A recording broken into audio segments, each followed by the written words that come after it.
Hello दोस्तों, good morning, नमस्कार। आप सभी का एक बार फिर से बहुत बहुत स्वागत है आप सभी के अपने यूट्यूब परिवार परीक्षा की शिक्षा में। आई होप कि आप सभी अच्छे होंगे और आपकी जो तैयारी है बढ़िया तरीके से चल रही है। तो जो बच्चे क्लास में फर्स्ट टाइम है, पहली बार नहीं, उनको बताइए हमारे से आपकी बीएड परीक्षा 2024 की आपकी तैयारी रेगुलर बेसिस पे करवाई जाए। तो जिसे भी तैयारी पूरी करनी है, कंप्लीट करेंगे, सबसे पहले क्या करेंगे, चैनल को जो है सब्सक्राइब कर लेंगे और उसके बगल में जो आपका बेल आइकन है उसको ऑन कर लेंगे। ठीक है, इतना काम आपको करना है। बाकी जो बीएड वाले हैं, बीएड वाले के साथ साथ जो आपके डीएलएड वाले हैं, उनको भी एक क्लासेस जो है पूरी की पूरी अटेंड करनी है, तो वो लोग भी जो है क्लास को पूरा अटेंड करेंगे। ठीक है, क्लास का जो समय देख लीजिए, जीके जीएस की जो क्लासेस आती हो सुबह 10 बजे डेली इसी टाइम पे आपको करवाई जाती है। उसके बाद रीजनिंग की जो क्लास है आपको दोपहर को 1 बजे करवाई जाती है। जो कि कला की क्लासेस आती है शाम को 4 बजे करवाई जाती है, और जो हिंदी की क्लास है आपको शाम को 7 बजे हमारे यहाँ पे करवाई जाती है। ठीक है, तो जो हमारे क्लासेस का शेड्यूल है, टाइम टेबल है, इसको आप सब लोग याद करके रखेंगे। इसी टाइम पर वो क्लासेस से जुड़ना, अपनी तैयारी को जो है पूरा और कंप्लीट करना है। ठीक है, क्लियर है सबको इसके बारे में। बाकी अगर आपका कोई भी डाउट हो, कोई भी क्वेश्चन हो, कोई भी क्वेरी हो, कुछ भी हमसे पूछना है, तो आप हमें आके इंस्टाग्राम पर पूछ सकते हैं। परीक्षा की शिक्षा का हमारे इंस्टाग्राम का पेज है, नीचे डिस्क्रिप्शन में इसी को इसका जो है लिंक मिल जाएगा साथियों। ठीक है, तो जाके अपना जो क्वेश्चन है आप हमें यहाँ पे पूछेंगे, उसका आंसर आपको दिया जाएगा। ठीक है, बाकी अगर पीडीएफ और नोट्स की बात की जाएगी, तो पीडीएफ और नोट्स के लिए हमारे टेलीग्राम का जो चैनल है उसको ज्वाइन करना पड़ेगा, परीक्षा की शिक्षा नाम का। डिस्क्रिप्शन आ चुका है, इसका भी लिंक मिल जाएगा साथियों। ठीक है, यहाँ पे क्या है, डेली बेसिस पे जो क्लास का अपडेट है आपको वो दिया जाता है, और जो आपका एग्जाम का अपडेट है वो भी आपको यहाँ पे बताया जाएगा। तो आप लोग यहाँ पे जुड़े रहेंगे तो आपको सारी अपडेट मिलते रहेगी। ठीक है, बाकी और बात करें, जिसने अभी तक फॉर्म नहीं भरा है यूपी बीएड वालों का, तो ये महीने के एंड तक जो आपका फॉर्म भरा जाएगा, तो जाके फॉर्म भर लीजिए। और बिहार वालों का जो है अगले महीने की 9 तारीख से आपका फॉर्म आ जाएगा। ठीक है, क्लियर से होगा तो चलेंगे क्लास स्टार्ट करें। ध्यान से के क्वेश्चन को देख के बताते हुए चलेंगे, सही सही उत्तर क्या हो। बाकी स्टेट का भी जो फॉर्म है आगे पीछे करके आ जाएगा। ठीक है, क्लियर है। चलिए, ध्यान से के क्वेश्चन को देख के उत्तर देने की कोशिश करेंगे। साहित्यकार निम्नलिखित में से कौन जो है भारतीय अर्थव्यवस्था में तृतीय क्षेत्र के अंतर्गत आता है, बताइए।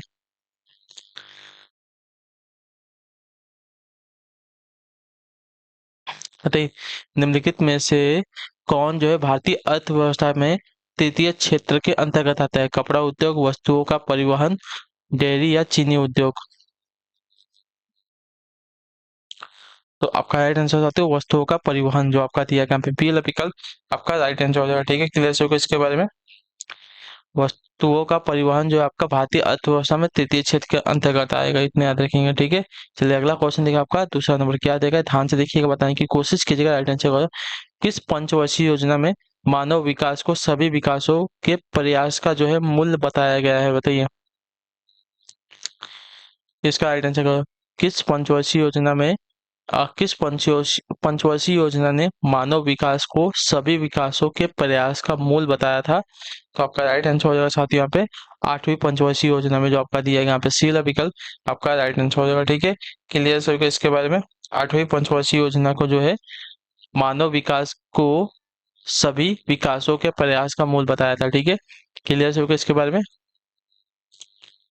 चलिए अगला क्वेश्चन देखें, आपका तीसरा नंबर प्रश्न, ध्यान से देख के उत्तर देने की कोशिश कीजिएगा। राइट आंसर, भारतीय संविधान में आपात उपबंध कहाँ से लिए गए थे, बताइए। भारतीय संविधान में आपात उपबंध जो है कहाँ से लिए गए थे, इसका राइट आंसर क्या हो जाएगा। तो आपका राइट आंसर भारत सरकार अधिनियम 1935 से लिए गए थे, जो आपका दिया गया यहाँ पे बी वाला विकल्प आपका राइट आंसर हो जाएगा। ठीक है, क्लियर से इसके बारे में। भारतीय संविधान में आपके आपात उपबंध जो आपका भारत सरकार अधिनियम 1935 के द्वारा लिए गए थे। ठीक है, यहाँ से लिए गए थे, तो जो आपका दिया गया बी वाला विकल्प आपका राइट आंसर हो जाएगा। ठीक है, क्लियर से इसके बारे में साथियों। चलिए अगला क्वेश्चन देखें, आपका चौथा नंबर है, ध्यान से देख के उत्तर देने की कोशिश कीजिएगा। सही उत्तर क्या हो जाएगा, क्या दिया गया है। भारतीय आर्थिक समीक्षा रिक्त स्थान प्रकाशित करता है कौन, बताइए। भारतीय आर्थिक समीक्षा कौन प्रकाशित करता है, इसका राइट आंसर क्या हो जाएगा। भारत सरकार, वित्त मंत्रालय, नीति आयोग या भारत के प्रधानमंत्री। तो देखिए, ये जो प्रकाशित करते हैं साथियों आपके वित्त मंत्रालय करते हैं, जो आपका दिया गया यहाँ पे बी विकल्प आपका सही उत्तर। ठीक है, भारतीय आर्थिक समीक्षा जो आपकी वित्त मंत्रालय द्वारा प्रकाशित की जाती है। ठीक है, क्लियर से होगा इसके बारे में। अगले क्वेश्चन बढ़ेंगे, ध्यान से देखेंगे क्या देगा, बताने की कोशिश करेंगे। क्वेश्चन नंबर 5 है, सेना द्वारा प्रशासन तथा न्यायपालिका को अपने नियंत्रण में लेने के बाद लागू कायदे कानून को क्या कहते हैं, बताइए। सेना द्वारा प्रशासन तथा न्यायपालिका को अपने नियंत्रण में लेने के बाद लागू कायदे कानून को क्या कहते हैं। तो आपका राइट आंसर हो जाएगा साथियों, मार्शल लॉ कहते हैं, जो आपका दिया गया यहाँ पे सी वाला ऑप्शन आपका यहाँ पे राइट आंसर हो जाएगा। ठीक है, क्लियर है इसके बारे में। चलिए अगला क्वेश्चन देखिए, आपका छठा नंबर, बताइएगा इसका उत्तर क्या हो जाएगा। निम्नलिखित का मिलान करना है। ठीक है, स्तंभ वन यहाँ दिया गया है और स्तंभ नीचे आपका दूसरा दिया गया है। ठीक है, चलिए तो देखिए पहला स्तंभ वन में क्या दिया गया है, ये है भारतीय नागरिकता को प्राप्त करने का तरीका क्या है। भारतीय नागरिकता को प्राप्त करने का तरीका क्या है, तो यहाँ पे आपका स्तंभ दिया गया है टू, इसके साथ मिला गया, तो देखिए विधि के तहत क्या दिएगा। पहला क्वेश्चन, भारतीय नागरिकता को प्राप्त करने का सही तरीका क्या है। ठीक है, भारतीय नागरिकता को प्राप्त करने का सही तरीका क्या है, तो आपका क्या हो जाएगा आंसर साथियों, पंजीकरण से। ठीक है, क्लियर सबको इसके बारे में। तो पहले का मिलान आपका तीसरे से हो जाएगा। ठीक, भारतीय नागरिकता को तथा विधियों के समान संरक्षण क्या है बताइए। भारतीय नागरिकता को तथा विधियों के समान संरक्षण को क्या प्राप्त है, तो आपका राइट आंसर हो जाएगा साथियों, वंचित करने पर, जो आपका दिया गया यहाँ पे ये वाला मिलान, पहला वाला आपका यहाँ पे दूसरे के साथ मिलान हो जाएगा। ठीक है, क्लियर सबको इसके बारे में। ठीक है, भारतीय नागरिकता को प्राप्त करने का तरीका क्या है, पंजीकरण से। ठीक है, क्लियर है। और भारतीय नागरिकता को तथा विधियों के समान संरक्षण को क्या है, तो आपका राइट आंसर हो जाएगा, वंचित करने पर। ठीक है, भारतीय नागरिकता को तथा विधियों के समान संरक्षण वंचित करने पर है। और मूल अधिकार के बारे में बात करें तो मूल अधिकार का हो जाएगा साथियों क्या, तो विधि के तहत समता अंत करने का तरीका होता है। ठीक है, मूल अधिकार में क्या देगा, विधि के तहत समता अंत करने का तरीका इसमें कहा गया है। तो आपका जो मिलान हो जाएगा सही हो जाएगा, कौन कौन सा, तीन एक दो। ठीक है, क्लियर सबको इसके बारे में। चलिए तो आपका कोट जो दिया गया, ये वाला कोट राइट आंसर हो जाएगा। अगला क्वेश्चन देखिए सातवां नंबर, क्या देगा, किस आर्थिक प्रणाली में सरकार यह निर्णय लेती है कि समाज की आवश्यकताओं के अनुसार भिन्न वस्तुओं का उत्पादन किया जाएगा। बताइए, समाजवादी, मिश्रित, पूंजीवादी या पारंपरिक, कौन सी अर्थव्यवस्था में लिया जाता है ऐसा निर्णय, तो आपका राइट आंसर हो सकता है समाजवादी में, जो आपका दिया गया ये वाला ऑप्शन आपका राइट आंसर हो जाएगा। ठीक है, क्लियर होगा इसके बारे में। समाजवादी अर्थव्यवस्था प्रणाली में, सॉरी, समाजवादी आर्थिक प्रणाली में सरकार यह निर्णय लेती है कि समाज की आवश्यकताओं के अनुसार जो है भिन्न वस्तुओं का उत्पादन किया जाए। ठीक है, क्लियर से इसके बारे में। चलिए क्लियर है, तो अगला क्वेश्चन देखते हैं, आपका आठवां नंबर प्रश्न है। ध्यान से देख के उत्तर देने की कोशिश करेंगे। राइट आंसर, निम्नलिखित में से कौन जो है किसी लोकतांत्रिक देश की सबसे महत्वपूर्ण राजनीतिक संस्था है, बताइए। निम्नलिखित में से कौन जो है किसी लोकतांत्रिक देश की सबसे महत्वपूर्ण राजनीतिक संस्था है, तो आपका राइट आंसर हो जाएगा साथ ही यहाँ पे राष्ट्रपति, जो आपका ये ऑप्शन देगा आपका राइट आंसर हो जाएगा। ठीक है, क्लियर है इसके बारे में।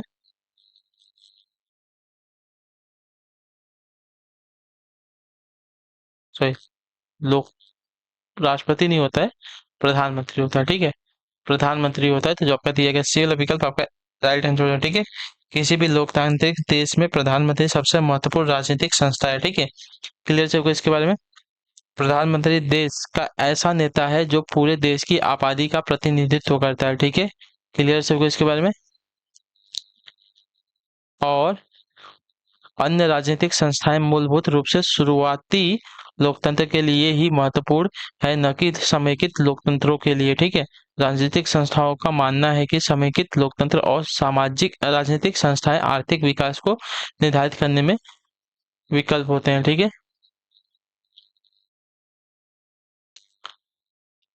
चलिए अगला क्वेश्चन देखते हैं, आपका क्या दिया गया है। 19 नंबर, क्या दिया गया है, 1 रुपए के नोट पर किसके हस्ताक्षर होते हैं, बताइए।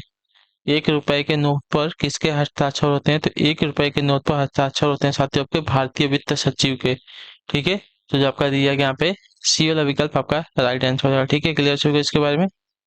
भारतीय रिजर्व बैंक अधिनियम की धारा 22 के तहत भारतीय रिजर्व बैंक को जो है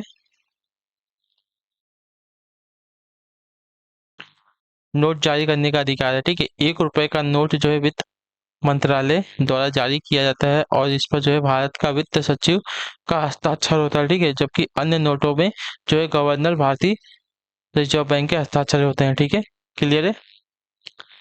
अगला क्वेश्चन देखिए आपका क्या देगा है 10वां नंबर। किस प्रकार के निर्णय आमतौर पर जो है हानि लाभ का सावधानी पूर्वक हिसाब लगाकर किया जाता है, बताइए। किस प्रकार के निर्णय जो है आमतौर पर हानि लाभ का सावधानी पूर्वक हिसाब लगाकर किए जाते हैं? तो आपका राइट आंसर हो जाएगा साथी यहाँ पे युक्ति परक का जो आपका दिया गया सी वाला विकल्प आपका सही। तो आमतौर पर लाभ और हानि की सही गणना के आधार पर ही लिए गए फैसले को विवेकपूर्ण कहा जाता है। इस प्रकार के फैसले को जो आपका नैतिक विचारों पर विशुद्ध रूप से आधारित निर्णयों के विपरीत माना जाता है। विवेकपूर्ण कारणों से सत्ता साझा करने से बेहतर परिणाम सामने आएंगे। नैतिक निर्णय ऐसे निर्णय हैं जो नैतिक विचारों पर ही उठाए जाने चाहिए, ठीक है। तो जो आपका दिया गया यहाँ पे युक्ति परक आपका यहाँ पे राइट आंसर हो जाएगा, ठीक है। क्लियर हो गया इसके बारे में।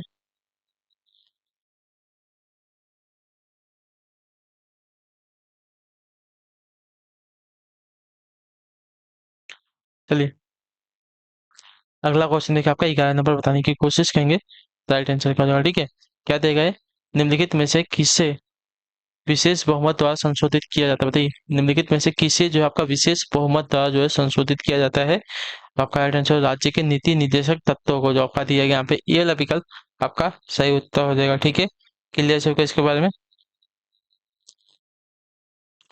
राज्य के नीति निर्देशक तत्वों को जो है आपका विशेष बहुमत द्वारा संशोधित किया जाता है। अगला क्वेश्चन देखिए आपका 12 नंबर, ध्यान से देखिएगा, उत्तर दीजिएगा, राइट आंसर होगा वित्तीय आपात स्थिति कितने समय के लिए लागू की जा सकती है, बताइए।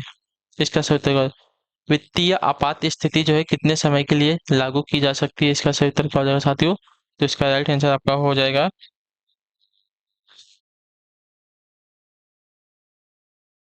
कोई अधिकतम अवधि नहीं होती है, ठीक है। जो आपका दिया गया यहाँ पे डी वाला विकल्प आपका राइट आंसर हो जाएगा, ठीक है। क्लियर होगा इसके बारे में।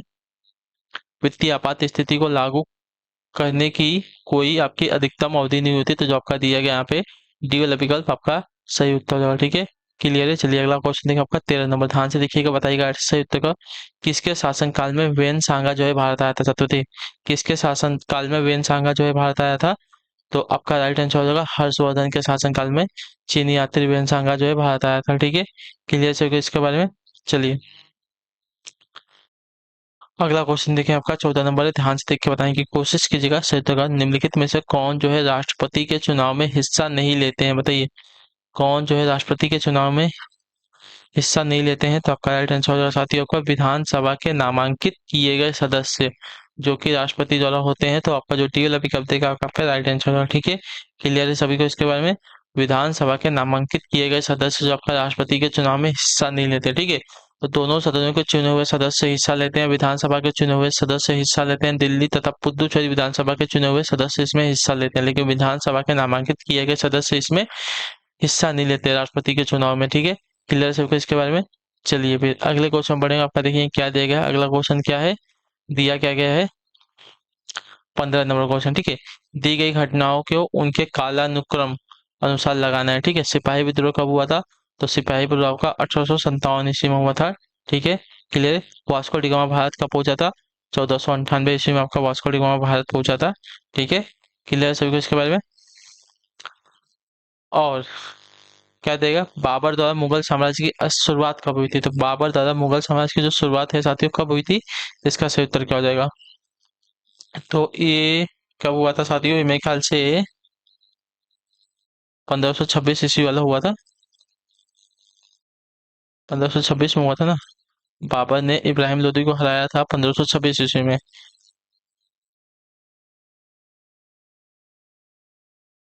हाँ, ये शायद 1526 ईस्वी में हुआ था, ठीक है। तो देखिए आपका पहले पे आपका ए आ जाएगा, ठीक है। पहले पे आपका वास्को डी गामा वाला आ जाएगा, फिर आपका जो दिया गया है कौन सा 1526 वाला आ जाएगा, ये वाला, और लास्ट में आपका क्या हो जाएगा, ये हो जाएगा, ठीक है। 1857 का विद्रोह। तो जो आपका दिया गया है 2 3 1 आपका सही कालानुक्रम हो जाएगा, ठीक है। क्लियर से इसके बारे में। चलिए अगले क्वेश्चन में आपको देखेंगे 16 नंबर पे क्या दिया गया है। निम्नलिखित में से कौन सी धातु जो है हड़प्पन सभ्यता में नहीं पाई गई थी, बताइए। सोना, तांबा, चांदी, लोहा, इसमें से कौन सी धातु जो आपकी हड़प्पन सभ्यता में नहीं पाई गई थी? तो आपका राइट आंसर हो जाएगा साथियों लोहा जो आपका दिया गया सी डी वाला विकल्प आपका राइट आंसर हो जाएगा। ठीक है, क्लियर है। चलिए अगला क्वेश्चन देखते हैं आपका 17 नंबर। लाल किले का निर्माण किसने करवाया था? इसका सही उत्तर क्या हो जाएगा? हुमायूं ने, अकबर ने, शाहजहां ने, औरंगजेब ने? बताइए। तो लाल किले का जो निर्माण है साथियों किसने करवाया था? तो शाहजहां ने, जो आपका दिया गया यहाँ पे सी वाला ऑप्शन आपका राइट आंसर हो जाएगा। ठीक है, क्लियर है। चलिए अगला क्वेश्चन देख लेते हैं आपका 18 नंबर। बताने की कोशिश करेंगे सही उत्तर क्या हो जाएगा। निम्नलिखित में से कौन सा ग्रह जो है सूर्य से सबसे दूर है? बताइए, निम्नलिखित में से कौन सा ग्रह जो है सूर्य से सबसे दूर है साथियों? इसका सही उत्तर क्या हो जाएगा?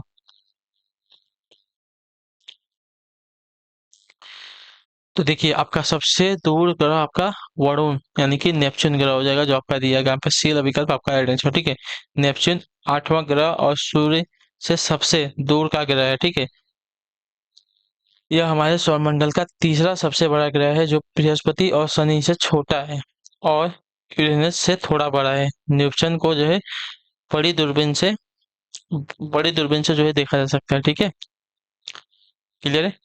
अगला क्वेश्चन देखते हैं आपका 19 नंबर। क्या दिया गया है? महासागर में नितल जीवजात यानी कि बैंथोस कहाँ पाए जाते हैं? बताइए।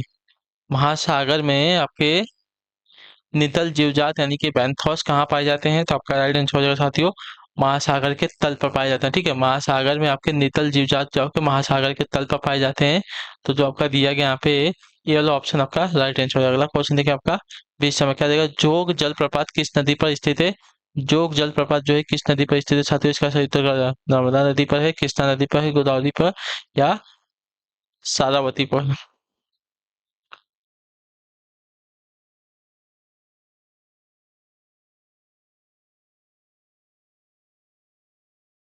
तो जोग जलप्रपात जो आपका देखिए सारावती नदी पर स्थित है, जो आपका दिया गया डी वाला विकल्प आपका राइट आंसर होगा। ठीक है, क्लियर हो गया इसके बारे में।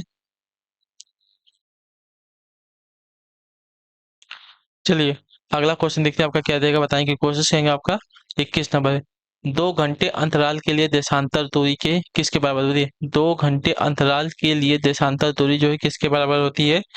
तो आपका सही उत्तर हो जाएगा साथियों 30 डिग्री के, जो आपका दिया गया बी वाला विकल्प आपका राइट आंसर होगा। ठीक है, क्लियर हो गया इसके बारे में।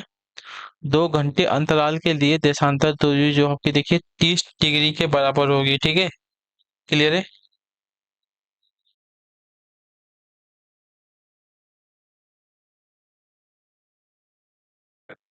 1 घंटे के लिए अंतराल दूरी कितनी होगी? तो 15 डिग्री होगी। ठीक है, चलिए अगला क्वेश्चन देखते हैं आपका 22 नंबर। क्या देगा? किस उद्योग में मुख्य तौर पर जो है जैव प्रदूषक सेल्यूलोस रेशों का उत्पादन होता है? बताइए। किस उद्योग से जो है मुख्य तौर पर जैव प्रदूषक सेल्यूलोस रेशों का उत्पादन होता है? तो आपका राइट आंसर हो जाएगा यहाँ पे जो दिया गया है कौन सा वाला, कागज और लुगदी उद्योग में जो आपका दिया गया यहाँ पे सी वाला विकल्प आपका राइट आंसर हो जाएगा। ठीक है, क्लियर हो गया इसके बारे में।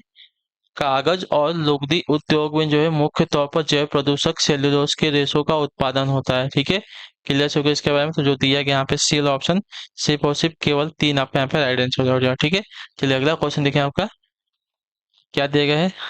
निम्नलिखित में से कौन जो है रबी की फसल नहीं है? जौ, गेहूं, मूंगफली, सरसों? कौन सी जो आपकी गेहूं की फसल नहीं है? तो गेहूं की सॉरी, रबी की फसल नहीं है। ठीक है, कौन सी आपकी रबी की फसल नहीं है? तो रबी की फसल जो आपकी मूंगफली दी गई है नहीं होगी। ठीक है, क्लियर है। जो आपका दिया गया यहाँ पे कौन सा वाला 80 वाला विकल्प आपका राइट आंसर होगा। ठीक है, क्लियर हो गया इसके बारे में। भारत में प्रमुख रबी की फसल आपकी गेहूं है। ठीक है, इसके बाद जौ, सरसों, तिल और मटर का उत्पादन होता है रबी की फसल में। ठीक है, मटर जल्दी ही तैयार हो जाती है।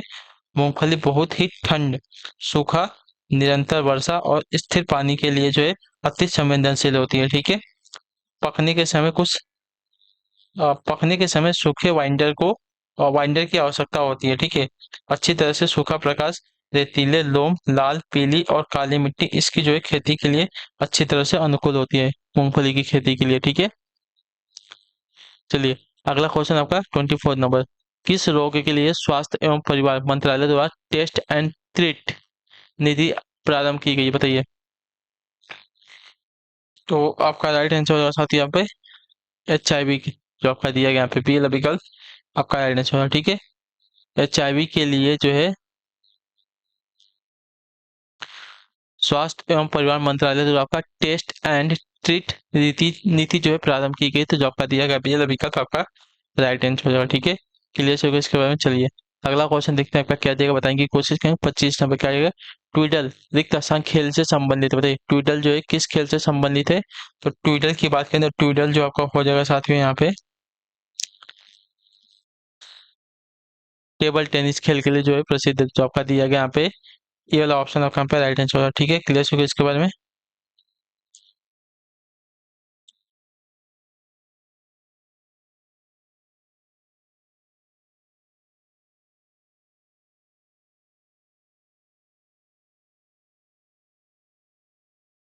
ठीक है, ट्विडल जो है टेबल टेनिस खेल से संबंधित है, जो आपका दिया गया यहाँ पे ये वाला ऑप्शन आपका राइट आंसर हो जाएगा। ठीक है, चलिए अगले क्वेश्चन पे आपका देखें 25 हो गया। 26 पे मधुबनी जो है भारत के किस राज्य की प्रसिद्ध लोक नृत्य कला कृति है, बताइए।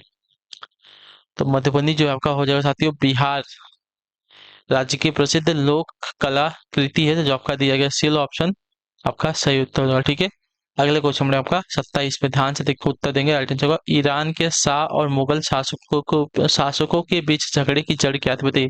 ईरान के शाह और मुगल शासकों के बीच के झगड़े की जड़ क्या थी, तो आपका राइट आंसर हो जाएगा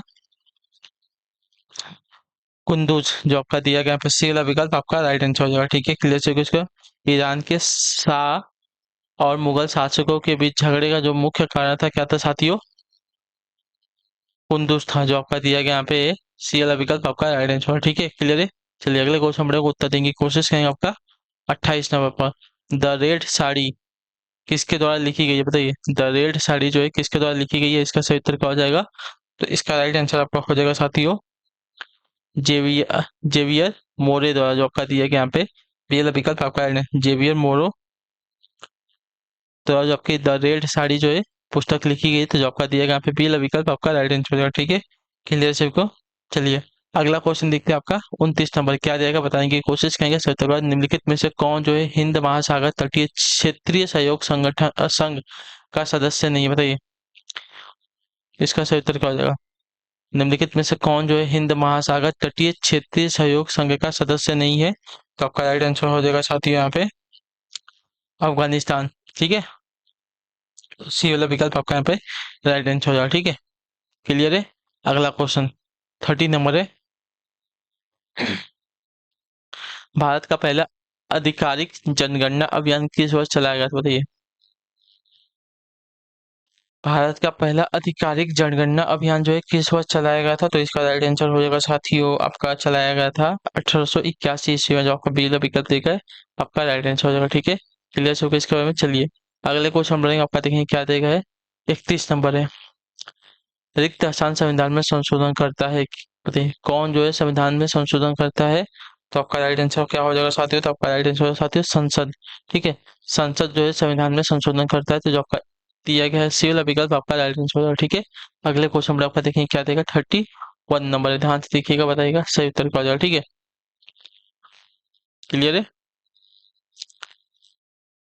किसी वस्तु की कीमत में परिवर्तन होने पर उपभोक्ता की आय को इस प्रकार समायोजित करने पर कि वह उसी बंडल को खरीद सके जिसे वह कीमत में परिवर्तन के पहले खरीदता था। वस्तु की इष्टतम मात्रा में हुए परिवर्तन को क्या कहा जाता है, बताइए। पहले क्वेश्चन को ध्यान से समझिए क्या कहा गया है। किसी वस्तु की कीमत में परिवर्तन होने पर उपभोक्ता की आय को इस प्रकार समायोजित करने पर कि वह उसी बंडल को खरीद सके जिसे वह कीमत में परिवर्तन से पहले खरीदता था। वस्तु की इष्टतम मात्रा में हुए परिवर्तन को क्या कहा जाता है साथियों, तो ऐसे परिवर्तन को आपका क्या कहा जाएगा, तो ऐसे परिवर्तन को आपका प्रतिस्थापन प्रभाव कहा जाएगा। ठीक है, जो आपका दिया गया यहाँ पे बी वाला विकल्प आपका राइट आंसर होगा। ठीक है, भले से कीमत में परिवर्तन हो रहा है लेकिन चीज जो है उपभोक्ता वही खरीद रहा है। ठीक है, अगला क्वेश्चन देखें आपका 33 नंबर, चोल अभिलेखों में उल्लेखित भूमि की विभिन्न कोटियों के अनुसार किसको जो है मंदिर में उपहार में दी गई भूमि कहा जाता है, बताइए। क्या देगा, चोल अभिलेखों में उल्लेखित भूमि की विभिन्न कोटियों के अनुसार रिक्त स्थान को जो है मंदिर में उपहार में दी गई भूमि कहा जाता है, तो आपका राइट आंसर यहाँ पे हो जाएगा साथियों देव दान को जो आपका दिया गया डी वाला विकल्प आपका राइट आंसर। चोल काल में शासकों द्वारा मंदिरों को गांव दान में दिए जाते थे, ऐसे दान को जो आपका देव दान कहा जाता था। ठीक है, ऐसे गांव को जो है, ऐसे गांव में पूजा राजस्व वसूला जाता था, परंतु यह वसूली राज्य अधिकारियों के बजाय जो है मंदिर में अधिकारी करते थे। ठीक है, इन गांवों से प्राप्त राजस्व का प्रयोग जो है मंदिर के प्रबंधन में किया जाता था। ठीक है, क्लियर से होगा। चलिए अगला क्वेश्चन देखिए आपका 34 नंबर, ध्यान से देखिएगा, बताइएगा आइडेंटिटी। विकलांग और बेरोजगारों को राहत भारत के संविधान की 7वीं अनुसूची में रिक्त स्थान सूची में सूचीबद्ध है। बताइए, केंद्रीय सूची में, राज्य सूची में, विश्व सूची में या समवर्ती सूची में। तो आपका राइट आंसर हो जाती है राज्य सूची में। ठीक है, जो आपका दिया गया यहाँ पे बी विकल्प आपका राइट आंसर। ठीक है, विकलांग और बेरोजगारों को जो है राहत भारत के संविधान की 7वीं अनुसूची में दी गई राज्य सूची में सूचीबद्ध है। ठीक है, क्लियर से होगा इसके बारे में। चलिए अगले क्वेश्चन में आपको देंगे 35 नंबर, क्या देगा। रिक्त स्थान जो है बृहत हिमालय में स्थित एक ठंडा रेगिस्तान है, क्या लद्दाख है, सतपुड़ा है, अरावली है या विंध्याचल है। तो आपका राइट आंसर हो जाएगा साथी यहाँ पे लद्दाख है। ठीक है, लद्दाख जो है बृहत हिमालय में स्थित एक ठंडा रेगिस्तान है, तो जो आपका दिया गया यहाँ पे ये वाला विकल्प आपका राइट आंसर हो जाएगा। ठीक है, क्लियर से होगा इसके बारे में। चलिए अगले क्वेश्चन बढ़ेंगे, आपका देखिए क्या दिया गया है 36 नंबर, मृदा संरक्षण उस विधि को कहते हैं जिसमें वर्षा दोहन से मृदा को सुरक्षित रखने के लिए अलग अलग समय पर विभिन्न भिन्न भिन्न फसलें एकांतर कतार में जो है उगाई जाती हैं। बताइए इसका सही उत्तर क्या है? मृदा संरक्षण उस विधि को कहते हैं जिसमें वर्षा दोहन से मृदा को जो है सुरक्षित रखने के लिए अलग अलग अलग समय पर भिन्न भिन्न फसलें एकांतर कतारों में की जाती है। तो आपका राइट आंसर क्या हो जाता है इसका। तो उस विधि को क्या कहते हैं, तो उस विधि को जो आपका देखिए साथियों क्या कहा जाता है, बीज की फसल उगाना। ठीक है, जो आपका दिया गया बी वाला विकल्प आपका राइट आंसर हो जाएगा इंटरक्रॉपिंग। ठीक है, इंटरक्रॉपिंग या तो बीज की फसल उसको कहा जाता है। ठीक है, इंटरक्रॉपिंग या तो बीज की फसल उगाना जो है एक बहु फसली पद्धति है जिसमें एक कृषि भूमि पर दो या दो से अधिक फसलों को जो है उगाया जाता है। ठीक है, यह पद्धति जो है मृदा संरक्षण के लिए भी उपयोगी होती है, जिसमें वर्षा दोहन से मृदा को सुरक्षित रखने के लिए अलग अलग समय पर भिन्न भिन्न फसलों को जो है एक कतार में उगाई जाती है। ठीक है, क्लियर से होगा इसके बारे में। चलिए अगला क्वेश्चन देखते हैं आपका क्या देगा, बताने की कोशिश करेंगे 37 नंबर। ठीक है, राजेंद्र प्रथम किसका पुत्र था। तो राजेंद्र प्रथम की बात की जाएगा तो राजेंद्र प्रथम का राज राज राजा प्रथम का पुत्र था। ठीक है, जो आपका डीएल विकल्प देगा आपका राइट आंसर हो जाएगा। ठीक है, क्लियर। राजेंद्र प्रथम जो आपका राजा प्रथम का पुत्र था। ठीक, अगला क्वेश्चन 38 नंबर, ध्यान से देख के बताने की कोशिश करेंगे राइट आंसर का। पुरुष जनन तंत्र के प्रत्येक विसरण में लगभग रिक्त स्थान कक्ष होते हैं जिन्हें विसरण पालिका कहते हैं। बताइए, पुरुष जनन तंत्र के प्रत्येक विसरण में लगभग कितने कक्ष होते हैं जिन्हें विसरण पालिका कहते हैं। तो आपका राइट आंसर हो जाएगा साथियों 250, जो आपका सी ऑप्शन देगा आपका राइट आंसर। ठीक है, पुरुष जनन तंत्र के प्रत्येक विसरण में लगभग आपके 250 कक्ष होते हैं जिन्हें आपका विसरण पालिका कहते हैं। ठीक है, क्लियर से होगा इसके बारे में। इसके अंदर 1 से लेकर 3 अतिकुंडलित शुक्र जनक नलिका होती हैं जिसमें आपके शुक्राणुओं का निर्माण किया जाता है। ठीक है, क्लियर से होगा इसके बारे में। चलिए अगला क्वेश्चन देखा आपका 39 नंबर, क्या देगा। जीवन चक्र की प्रभावी अवस्था युग्म कोद भेद होती है जिसकी 2 अवस्थाएं होती है, दूसरी अवस्था क्या है बताइए। तो देखिए, जीवन चक्र की प्रभावी अवस्था युग्म कोद भेद होती है जिसकी 2 अवस्थाएं हैं, और दूसरी अवस्था जो आपके साथियों यहाँ पे हो जाएगी कौन सी, तो पत्ती, जो आपका दिएगा बी वाला विकल्प आपका राइट आंसर। ठीक है, युग्म कोद भेद यानी कि गैमेटोफाइट पौधे के जीवन चक्र का प्रतिनिधित्व करता है जिसमें पीढ़ियों के परिवर्तन के रूप में जाना जाता है। ठीक है, जिसे जो है पीढ़ियों के परिवर्तन के रूप में जाना जाता है। पीढ़ियों के क्रम में एक जीन का यौन चरण या युग्म कोद भेद पीढ़ी और एक अलौकिक चरण यानी कि स्पेरोफाइट के बीच वैकल्पिक होता है। इसकी 2 अवस्थाएं होती है जिसमें प्रथम अवस्था आपका बीज और द्वितीय अवस्था जो है पत्ती प्रमुख होती है। ठीक है, क्लियर हो गया इसके बारे में। चलिए अगले क्वेश्चन पर बोलेंगे आपका क्या देगा है 40 नंबर, क्या प्राणी जगत के वर्गीकरण में निम्नलिखित में से कौन संघ नहीं है। बताइए, प्राणी जगत के वर्गीकरण में निम्नलिखित में से कौन आपका संघ नहीं है। तो आपका राइट आंसर हो जाएगा साथियों यहाँ पे प्रगुही। प्रगुही जो आपका देखिए प्राणी जगत के वर्गीकरण में आपका संग नहीं होता है, तो जो आपका दिया गया सी वाला विकल्प आपका राइट आंसर हो जाएगा। ठीक है, क्लियर है। अगला क्वेश्चन देखते हैं आपका 41 नंबर, ध्यान से देखिएगा, बताइए राइट आंसर क्या हो जाएगा। घर्षण संपर्क में आने वाले दो पृष्ठ की रिक्त स्थान के कारण होते हैं, बताइए इसका सही उत्तर क्या हो जाएगा। घर्षण संपर्क में आने वाले दो पृष्ठों की रिक्त स्थान के कारण होते हैं किसकी, तो आपका राइट आंसर हो जाएगा साथियों यहाँ पे अनियमितताओं के, जो आपका दिया गया यहाँ पे ये वाला विकल्प आपका राइट आंसर। ठीक है, संपर्क में रखी दो वस्तुओं के मध्य एक प्रकार का बल कार्य करता है जो गति करने में वस्तु का विरोध करता है। यह बल जो है यह बल ही आपका घर्षण बल कहलाता है, या जो है दो पृष्ठ के बीच अनियमित संपर्क के कारण उत्पन्न होता है। ठीक है, क्लियर सबको इसके बारे में।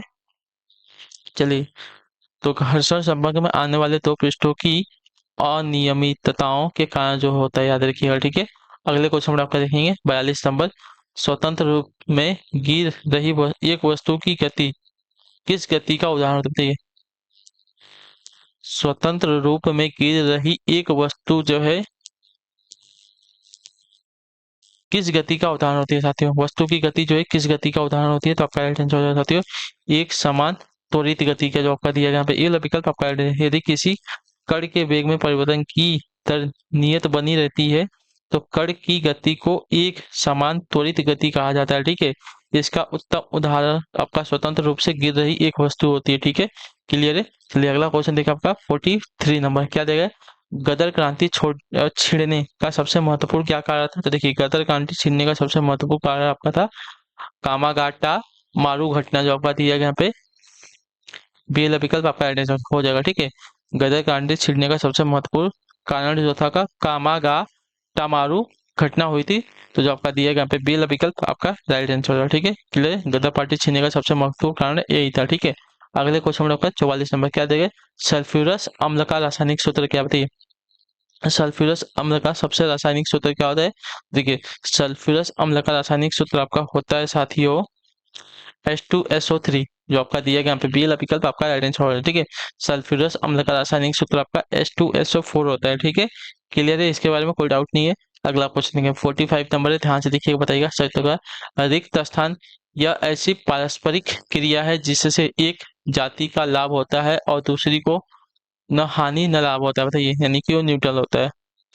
कौन सी क्रिया है यह, तो यह क्रिया आपकी हो जाएगी साथियों स्वभोजित क्रिया, जो आपका दिया गया पी वाला विकल्प आपका राइट आंसर। ठीक है, स्वभोजित, जो आपका दिए परजीवी प्रकृति में पाए जाने वाले स्वाभाविक सहवास हैं जिसके माध्यम से एक परजीवी दूसरे परजीवी से भोजन प्राप्त करते हैं, और यह क्रिया आपके स्वभोजित कहलाती है। ठीक है, अगला क्वेश्चन देखें क्या देगा आपका, बताने की कोशिश करेंगे आपका 46 में। ठीक है, रिक्त स्थान क्या देगा। केंद्र सरकार द्वारा शुरू की गई रिक्त स्थान योजना का उद्देश्य भारत के मध्यवर्गीय नागरिकों के लिए आर्थिक रूप से सुलभ घरेलू उड़ान शुल्क बनाकर किफायती विमानन सेवाएं उपलब्ध करवाना है। इसका सही उत्तर केंद्र सरकार द्वारा शुरू की गई योजना का उद्देश्य जो भारत के मध्यवर्गीय नागरिकों के लिए आर्थिक रूप से सुलभ घरेलू उड़ान शुल्क बनाकर किफायती विमानन सेवाएं उपलब्ध कराना है। इसका सही उत्तर क्या हो जाएगा, तो इसका राइट आंसर आपका हो जाएगा साथियों उदय देश का आम नागरिक, जो आपका दिया गया यहाँ पे ये विकल्प आपका सही उत्तर होगा। ठीक है, उदय देश का आम नागरिक एक योजना है जिसका उद्देश्य जो है भारत के मध्य वर्गीय नागरिकों के लिए आर्थिक रूप से सुलभ घरेलू उड़ान शुल्क बनाकर किफायती विमानन सेवाएं उपलब्ध करवाना। ठीक है, क्लियर हो इसके बारे में। चलिए अगले क्वेश्चन पर बढ़ेंगे, ध्यान से देखेंगे क्या दिएगा आपका 46 हो गया 47 पे।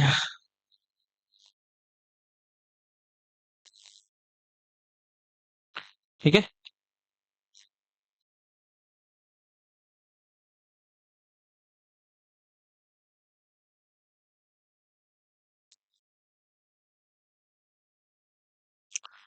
गर्म हवा के गुब्बारे का आविष्कार किसने किया था, बताइए गर्म हवा के गुब्बारे का आविष्कार किसने किया था, तो गर्म हवा के गुब्बारे का जो आविष्कार है साथियों किया था आपका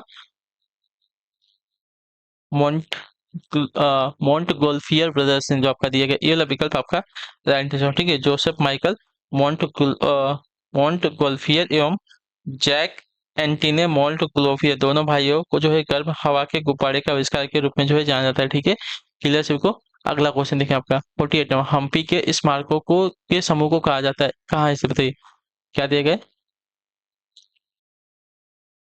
हम्पी के स्मारकों के समूह कहाँ स्थित है? तो देखिए हम्पी के स्मारकों के जो समूह स्थित है साथियों आपके स्थित है कर्नाटक में। जो आपका सीला ऑप्शन देगा आपका राइट आंसर हो जाएगा। ठीक है, क्लियर सभी क्लियर है। हम्पी जो है मध्यकालीन हिंदू राज्य विजयनगर साम्राज्य की राजधानी थी। वर्तमान में भारत के कर्नाटक राज्य में स्थित यह नगर जो है यूनेस्को द्वारा विश्व की विरासत स्थल में शामिल किया गया है। ठीक है, क्लियर है। चलिए अगले क्वेश्चन का उत्तर देंगे आपका क्या रहेगा, 48 नंबर बताने की कोशिश करेंगे। राइट आंसर क्या हो जाएगा आपका 49 नंबर। निम्नलिखित में से कौन सा जो है भारत का सर्वोच्च नागरिक पुरस्कार है? तो देखिए भारत का सर्वोच्च नागरिक पुरस्कार की बात कीजिएगा तो आपका भारत रत्न हो जाएगा, जो आपका डीएल अभी कब देगा आपका राइट आंसर हो जाएगा। ठीक है, क्लियर होगा इसके बारे में। चलिए अगला क्वेश्चन आखिरी क्वेश्चन है। सुंदरवन आरक्षित वन जो भारत के सुंदरवन राष्ट्रीय उद्यान के असम आसन है किस पड़ोसी देश में स्थित है? बताइए। सुंदरवन आरक्षित वन जो है भारत के सुंदरवन राष्ट्रीय उद्यान के आसन है किस पड़ोसी देश में स्थित है? तो आपका राइट आंसर हो जाएगा साथियों, या जो स्थित है आपका स्थित है साथियों बांग्लादेश में, जो आपका दिया गया यहाँ पे सी वाला विकल्प आपका राइट आंसर है। ठीक है, क्लियर है।